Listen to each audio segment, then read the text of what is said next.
አቤት ቅሌት፣ አቤት ውርደት።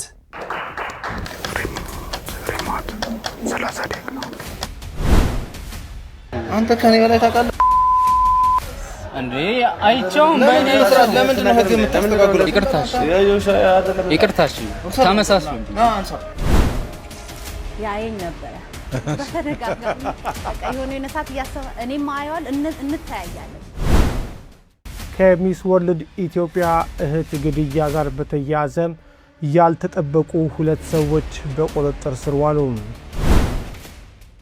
ሰላም ሰላም ክቡራትና ክቡራን የዜብራ ቲዩብ ተመልካቾች እንደምን አላችሁ? እንግዲህ ዛሬም የተመለከታችኋቸውንና ሌሎችም አዝናኝ አስተማሪ ቪዲዮዎችን ይዤላችሁ መጥቻለሁ። ታዲያ እንደተለመደው እናንተም እስከመጨረሻው ቪዲዮ ላይክ፣ ሼር እያደረጋችሁ ለቻናላችን አዲስ ከሆናችሁ ደግሞ ሰብስክራይብ የምትለዋን በተን እየተጫናችሁ እስከመጨረሻው አብራችሁን ቆዩ። ይህ ዜብራ ቲዩብ ነው። ማታ እንደዚህ ደብድበህኝ ሃንግ ያደረከኝ ሰው ማለት ነው። እኔ ምንም አልልም፣ እግዚአብሔር ይፍረድ። እኔ እኮ ግድም ያለኝ ነገር ደግሞ ማለት ነው ለኢንፊኒክስ ስልክ ብለህ እንደዚህ ከደበደብከኝ አይፎን ይዤ ቢሆን ኖሮ እኮ ይሄን አንገቴን ቆርጠጥላል ማለት ነው።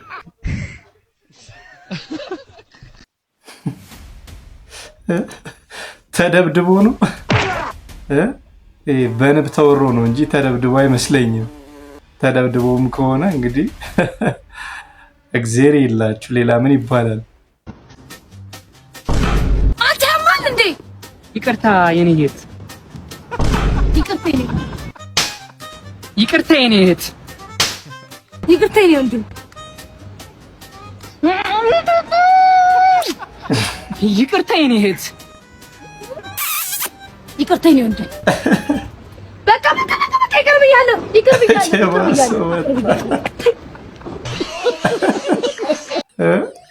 እቺን አጋጣሚ ተጠቅመ ሱሪን ፈታታ ምን ልታረግ ነው ወዳጄ? ምን ይባላል? ወደነዋል። እንዴት ነው እንደው ኑሮ ምኑ እንደው እንዴት ነው? ከዲነት ለመላቀቅ 10 ዓመት ሙሉ ነው ፍግት ብዬ ሰራው ፍግት ብዬ አልኩ እና አሁን እንዴት ነው ሀብታም ሆንክ? አሁንማ ተመስገን ነው። እንዴት ዲነቱን ለመድኩት።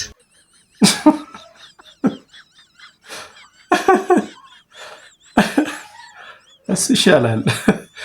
ድህነትን ካልተላመድ ነው በዚህ ኑሮ የሚቀየር አይመስለኝም፣ የሚገፋ አይመስለኝም። 10 ዓመት ከለፋ በኋላ መጨረሻ ላይ ያለው አማራጭ ድህነትን አውቀ መላመድ ነው። ይታደሉታል እንጂ አይታገሉትም ይባላል አንዳንዴ። አይሆንም። እናንተ ስለለፋችሁ ስለደከማችሁ ብቻ አይደለም ህይወት እናንተ ባቀዳችሁበት መንገድ አትሄድም። ይህንን ቪዲዮ እስከ መጨረሻ እዩት። እሺ ሚስቶች እንኳን ደህና መጣችሁ። እንኳን ደህና መጣችሁ። ወደ ጥያቄያችን እንግባና ሚስት ቤት ውስጥ በብዛት የሚጠፋባት እቃ ምንድነው ብለን የጠየቅን። ሪሞት ይጠፋብሻል? እሺ አሳይልኝ በለጠ። ሪሞት ግብዣ ልትሄዱ ነው እንበል። ሚስት ለባብሳ ተኳኩላ ለመውጣት ምን ያህል ሰዓት ይፈጅባታል ብለን ነበር የጠየቅነው። 2 ሰዓት 2 ሰዓት ይፈጅብሻል? 3 ሰዓት 2 ሰዓት አንዱን ሰዓት ንገሪ። ተኳኩሎ ለብሶ ለመውጣት ተኳኩሎ ለባብሶ ለመውጣት በቃ ግብዣ ልትሄዱ። እሺ 30 ደቂቃ።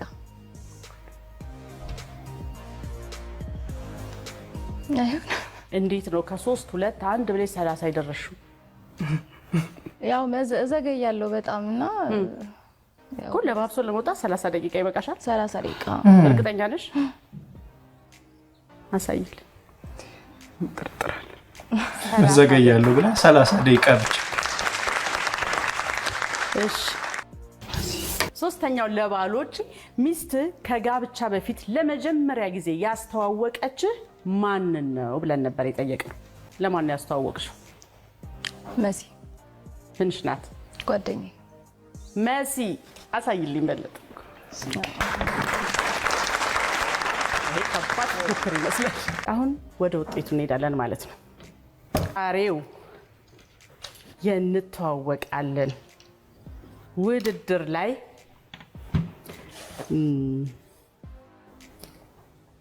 አሜንና በለጠ 30 ነጥብ አምጥተዋል። አጫዋችና ፍቃዱ 25 ነጥብ አምጥተዋል። ትግስትና መክብብ ደግሞ 15 ነጥብ አምጥተዋል። በመግቢያችን ላይ ምን ብለን ነበረ?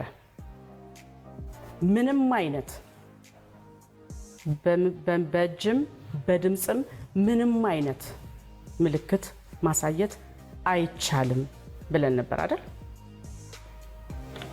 በለጠ አሜን እንደገባች ቁጭ ስትል ሪሞት 30 ብለህ ስትናገር የድምጽና የምስል መረጃ ተይዞብሃል።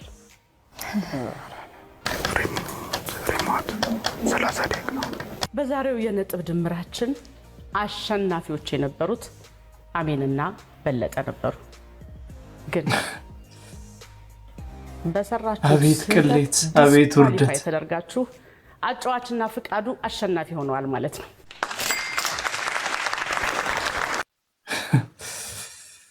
ቢቀርስ ወራዶች እንዴ! ለ25000 ብር ብላችሁ በ25000 ብር የማትገዙትን ቅሌት ትሸምታላችሁ። ሌብነት፣ ውርደት ነው። እውነት አትዋረዱ በዚህ ልክ። ባለሱቅ አቤት፣ 5 ሊትር ዘይት ስንት ነው? 1500 5 ሊትር ዘይት ስጠኝ። ስንት ነው? 3500 ብር። እኔ ምን አቤት፣ ወይ ለኔ 1500 ብር ለሷ 3500 ያልኩ ነው። ምን 800 3000 በቃ 1000 በቃ 2000። አንተ ደግሞ ችግር አለበት። በቃ 1500 ልሰደው። እሺ በቃ ውሰጂ። አካውንት ንገረኝ።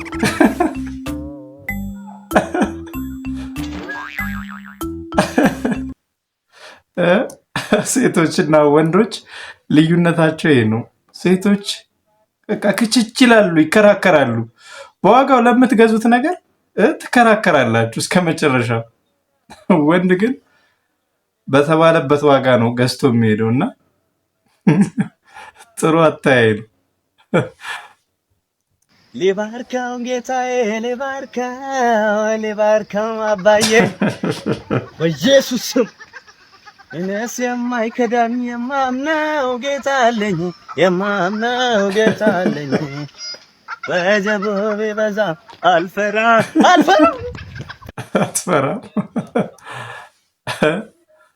የምትተማመንበት ጌታ እያለ ታዲያ ምን ያንቦቃቦቀሃል?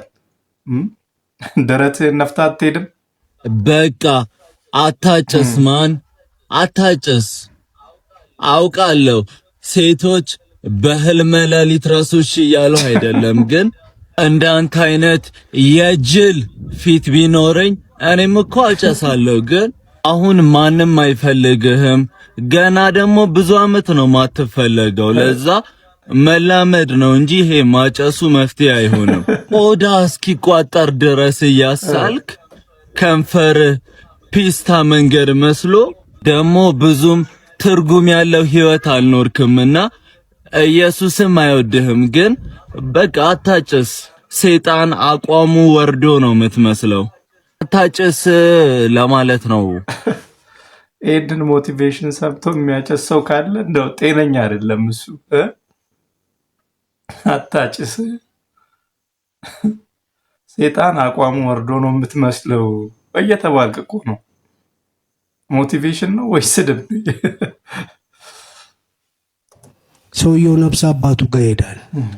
ነፍስ አባቱ ጋር ሄድና ዘላለም መኖር እፈልጋለሁ፣ መሞት ምናምን የሌለበት ዘላለም ነው መኖር የምፈልገውና ምን ላርግ ብሎ ነፍስ አባቱን ይጠይቃል። ከዛ ነፍስ አባቱ አግባ ይሉታል። አግባ? አዎ። ሳገባ ዘላለም እኖራለሁ ሲል አይ ዘላለም የመኖርህን ሐሳብ ትተዋለህ።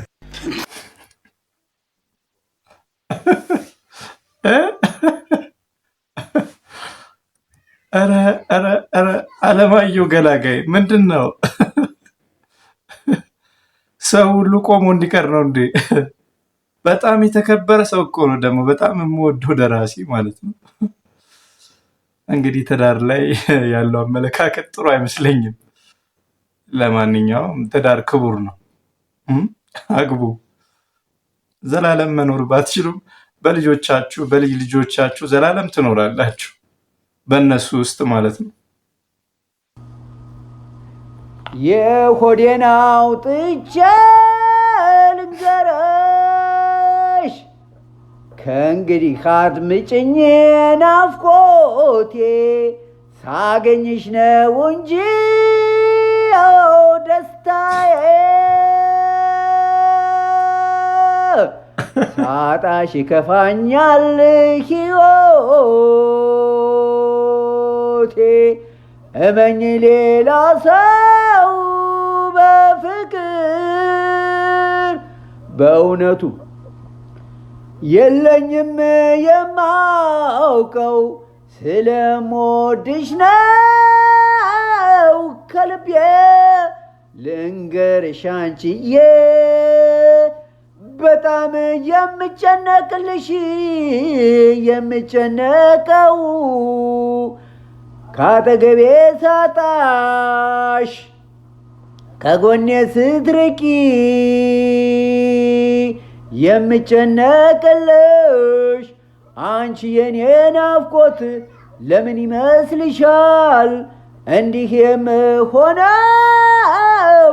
ወድጄሽ እኮ ነው የሆዴን አውጥቼ ልንገርሽ ከእንግዲህ አትመጭም ናፍቆቴ ያላየውሽ ለታ በማዘን በጭንቀት በድብርት ተክዤ ሌሊቱ ያልፍልኛል እያደርኩኝ ቀኑን ውላለሁ ፈዝዤ ልንገርሽ በፍቅር ሳልወድሽ አልወድሽም አልልሽም አትረጅኝም ጧት ማታ ዞትር አይቼሽ አልጠግብሽም የሆዴን አውጥቼ ልንገርሽ ከእንግዲህ አትመጭም ናፍቆቴ ባይ ባይ ከእንግዲህ አትመጭም ናፍቆቴ ባይ ባይ።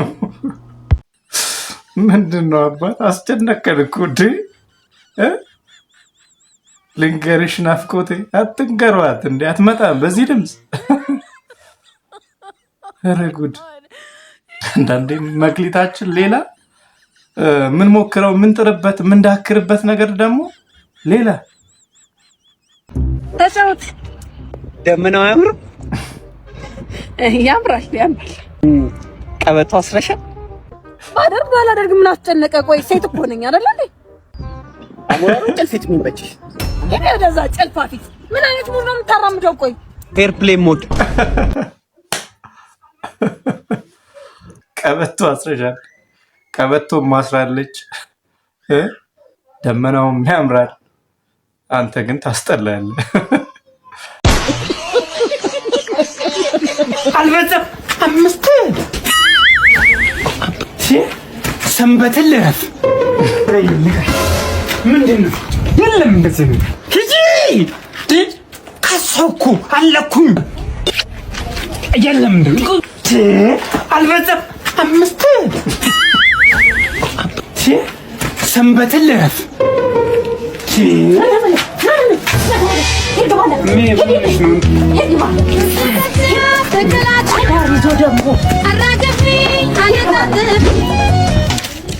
አባቱም እንዲህ ነበር። ቤት ዞሮ መጣ። አባትየውም እንዲህ ነበር። እናትየው ዋሰ። ኧረ ተይ እባክሽ፣ ኧረ ተይ እንዴ! በኋላ መዘዙ ላንቺው ነው እንዴ? ይሄ ሰውዬ ቆሞ አይሄድ ቆሞ አይራመድ። ምንድነው የምትፈልጊው? ከአምስት በላይ አንተ ከኔ በላይ ታውቃለህ እንዴ? አይቻውም በእኔ ለምንድን ነው ህግ የምታስተካክለው? ይቅርታሽ ተመሳስሎብኝ። ኧረ ወንድም ነው እኔ እኮ ተመሳስሎብኝ ነው። ና እሱ አይደል እንዴ ቅድም የጠየቀው ቦታ የጠየቀን እሱ አይደለም እንዴ?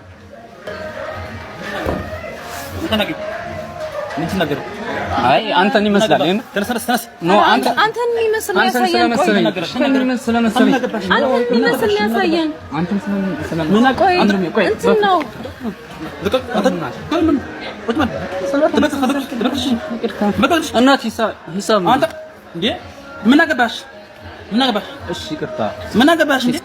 ኧረ ወንድሜ አንተን የሚመስል ሰው ስላሳየን እኮ ነው።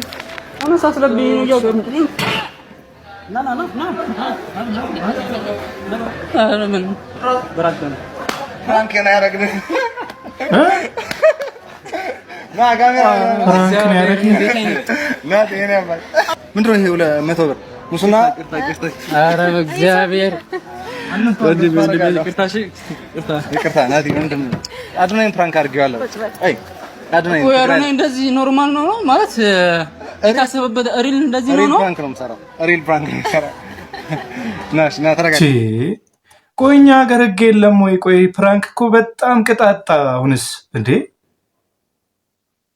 የፖሊስ ልብስ ለብሰው የደንብ ልብስ ለብሰው እንዲህ ሰውን ማሳጣት ሰውን ማዋረድ ተገቢ ነው? ይቻላል እንዴ? ቆይ ህግ ይፈቅዳል? ኧረ በስመ አብ! እንዴ በጩቤ ሊወጋው እያለ ፕራንክ፣ እንዲህ አይነት ፕራንክ አለ? በሰው ነፍስ መጫወት ፕራንክ ነው? አረ በጣም ነው የሚያስጠላው እውነት። ያየኝ ነበረ በተደጋጋሚ በቃ የሆነ ሰዓት እያሰበ እኔም ማየዋል እንተያያለን። ድንገት ሲያይ የመጀመሪያ ቀን ሄድሽ ነው? የመጀመሪያ ቀን ነው የሄድኩት። ኧረ ስሜን አታጥፊ። እሺ እና ያየኝ ነበረ እሱ። ድንገት ሲያየኝ እደነግጣለሁ። እንዴ ምን ሆኜ ነው የሚያየኝ? በቃ ደነገጥኩኝ። እና ከዛን ከጎኔ የአጎቴ ልጅ ነበረች። ለምንድን ነው ነብዩ የሚያየኝ?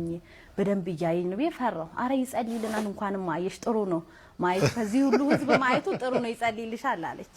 በቃ ከዛ በኋላ ካየኝ ሰዓት ጀምሮ መፍራት ጀመርኩኝ። ዛን ልክ ፕሮግራሙ አስተምሮ ጨረሰ።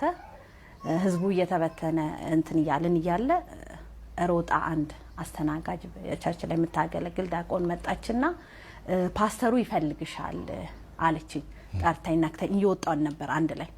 ከዛን ፓስተሩ ይፈልግሻል ስትለኝ እሺ አልኩኝና ከዛን ያጎቴ ባለቤትም ነበረች ያጎቴ ልጅም ነበረች።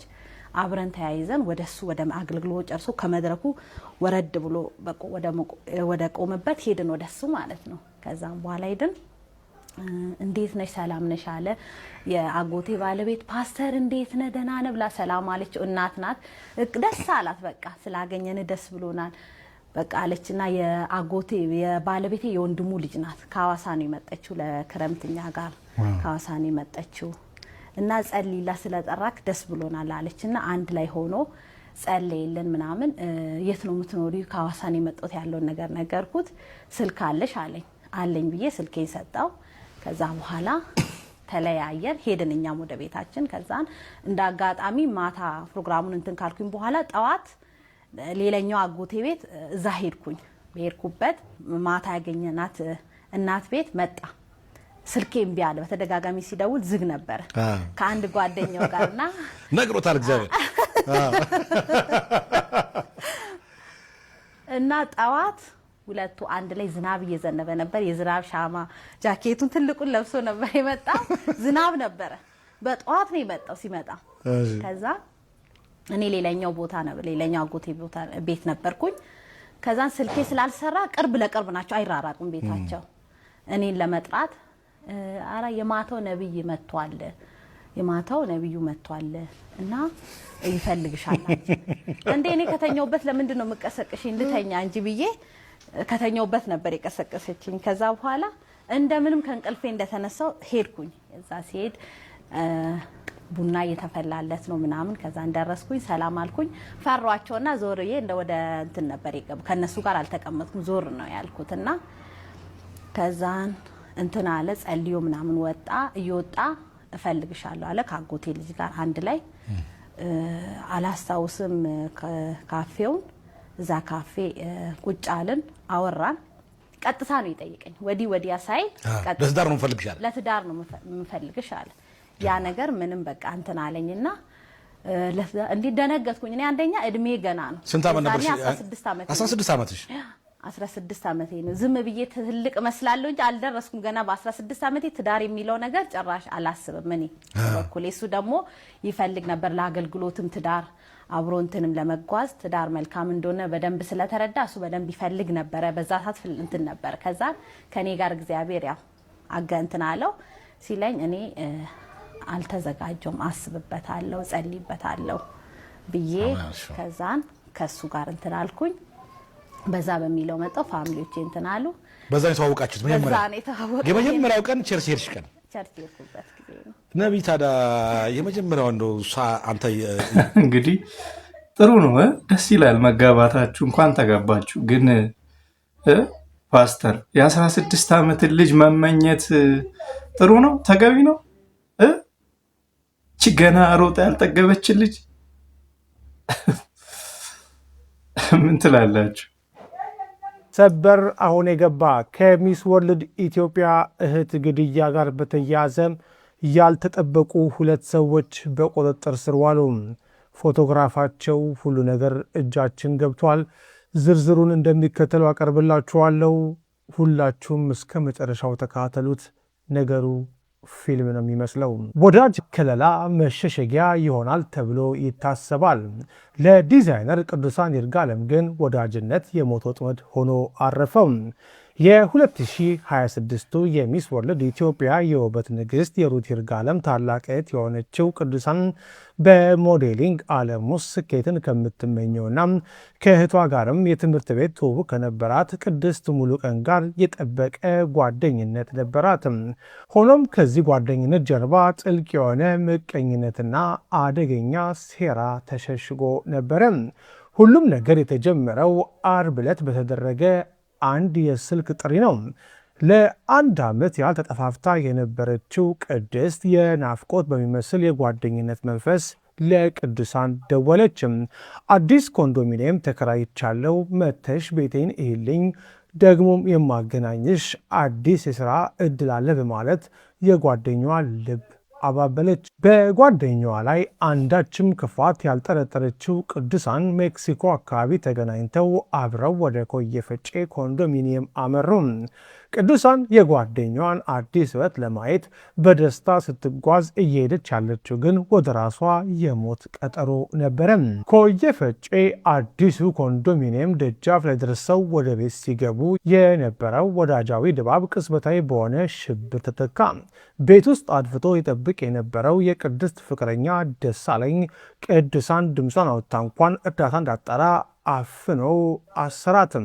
ያመነቻት ጓደኛዋ እጅ ከፍንጅ ለሞት አሳልፋ ሰጠቻትም። አጋቾቹ ወዲያውኑ የሟች ቤተሰቦች ጋር በመደወል የ2 ሚሊዮን ብር ቤዛ ጠየቁም። የቤተሰብ ልብ በጭንቀት እየመታ የድርድር ሀሳቦች ሲለዋወጡም አጋቾች አንድ ዘግናኝ እውነት ተገነዘቡ። የጠየቁትን ገንዘብ ቢያገኙ እንኳን ሟች በቅርበት ስለምታውቃቸው ነገ ሚስጥራቸውን አሳልፋ እንደምትሰጣቸው አሰቡ። ፍርሃትና ምቀኝነት ያደነደነው ልባቸው እዚያው አርብ ዕለት ጭካኔ የተሞላበት ውሳኔ ላይ ደረሰ። የቅዱሳንን ሕይወት በአሰቃቂ ሁኔታ አጠፉ። አስክሬኗንም ማንም እንዳያገኘው በሚል እዛው አካባቢ በተከራዩበት ሌላ ተጨማሪ ኮንዶሚኒየም ውስጥ ደበቁትም። ይሁን እንጂ የፈጸሙት ግፍ በጨለማ ሊቀበር አልቻለም። ፖሊስ ባደረገው አፋጣኝና የተቀናጀ ክትትል ዋነኛ ተጠርጣሪዋ ቅድስት አዲስ አበባ ከተማ ውስጥ ጎተራ አካባቢ በቁጥጥር ስር ዋለች። የወንጀሉ ተባባሪ ተብሎ የተጠረጠረው ደሳለኝ ደግሞ ሁኔታው ሲከፋበት ለማምለጥ ሞክሮ አዳማ ከተማ ውስጥ ተደብቆ እያለ በፖሊስ መረብ ውስጥ ወደቀ። በአጠቃላይ ከጉዳዩ ጋር በተያያዙ 8 ሰዎች ለታሰሩ ዘሀበሻ ሰምቷል። ዋነኛ ጠርጣሪዎቹም ወንጀሉን መፈጸማቸውን አምነው እንዴት እንዳከናወኑት በቦታው ተገኝተው ለፖሊስ አሳይተዋል ወይም መርተዋል። ይህ ክስተት የ2026ቷን የውበት ንግሥት ሩትን ብቻ ሳይሆን መላው ማህበረሰብ በሐዘንና በስጋት ውስጥ ጥሏል። ሩት በልብ ስብራት ከጠላቴ እኔ እጠነቀቃለሁ ከወዳጄ አንተ ጠብቀኝ ብላ ያሰፈረችው መልእክት የዚህን አሳዛኝ ግድያ ማጠቃለያ ይወክላል። ጠላት ፊቱን አውቆ ሲመጣ፣ ክህደት ግን በወዳጅ ፈገግታ ታጅቦ ይመጣል። ታሳዝናለች። በገዛ ወዳጃችሁ በገዛ ጓደኛችሁ መከዳት አያምም? ምቀኝነት እኮ በቃ በጣም ከባድ ነገር ነው። እንግዲህ ነፍሷን ይማር፣ ሌላ ምን ይባላል? እንዲህ አይነት እኮ መጥፎ ዜናዎችን እየሰማን አሁን ብዙ ነገሮችን እየተላመድን መጣን። ሰው ለሰው ማዘኑ ቀረ፣ ሰው ለሰው መረዳዳቱ ከንፈር ከመምጠጥ ውጭ ምን እናደርጋለን ማለት። እንግዲህ ፈጣሪ ፍርዱን ይስጥ። እንግዲህ ክቡራትና ክቡራን የዜብራ ቲዩብ ተመልካቾች ለዛሬ ያስኩላችሁ ቪዲዮዎች እኚህን ይመስሉ ነበር። እንደተደሰታችሁበት ተስፋ አደርጋለሁ። ከተደሰታችሁበት ከተማራችሁበት ታዲያ ቪዲዮውን ላይክ፣ ሼር እስካሁን ደግሞ ቻናሉን ሰብስክራይብ ካላረጋችሁ ሰብስክራይብ ማድረጋችሁን እንዳትረሱ። በሌላ ጊዜ በሌላ ቪዲዮ እስክንገናኝ መልካም ጊዜ